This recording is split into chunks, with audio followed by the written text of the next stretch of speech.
Hideo Kojima is considered one of the revolutionary men who helped create modern video gaming. Whilst he is so widely respected within the industry, many of the opinions that he had, spoken about through the years on decades of his work, has gained much focus, but the speculative scenario is this. Hideo Kojima once said that, quote-unquote, video games is not art. One of Hideo Kojima's quotes is that video games is not art. He theorized that video games were just that, random games, not in the same emphasis or understanding as other quote-unquote traditionally based methods of art, according to Eastern or Western points of view. Art, according to Kojima in this context, means that such can be interpreted an infinite amount of ways, all based on the individual experiencing the said art. Experiencing the said art is understanding the medium of art, of what the artist is trying to explain or wants you to get from the experience of art. Kojima's argument was that no matter what the video game is, or what the game might be about, the expression or interpretation is predetermined. You cannot have a free view to interpret what the game is. You instead interpret or experience what is already planned for you to learn, to see, to hear, or to feel. You might have a particular opinion on the game, but according to Kojima, that particular opinion or varied reaction was predicted, or was expected, or was even determined before you play the game. That is not art, according to Hideo Kojima.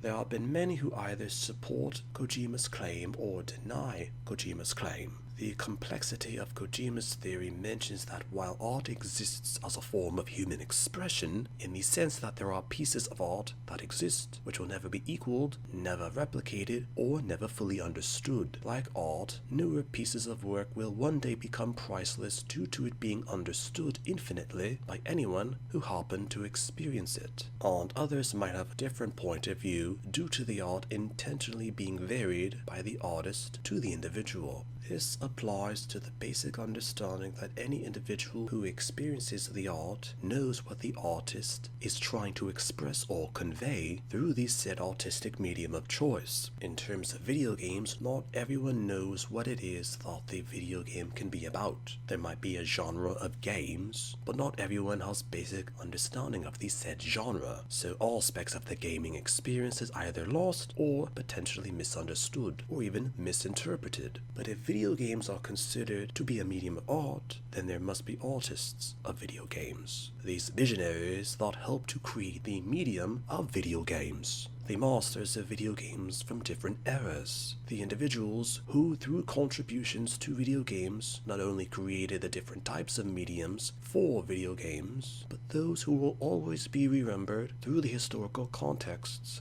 of time for what they did with video games. However, due to the infinity of art, there are also individuals who through various circumstances will not be known for what they did, and their achievements will be forgotten. There will not necessarily be fair credit or fair acknowledgement or necessarily fair understanding of what they did through their achievements. If video games are art, who would decide what is art? What sort of artistic standard through video games could possibly exist? What could be a positive and negative example of video games as an art form? Would the critic need to know the difference of video games? Would the critic need to know different examples of video gaming genres to consider a standard to judge the said game as an example of art? Or would just experiencing the particular game be satisfactory enough? That is the thesis of Hideo Kojima's theory that video games are not methods of art expression.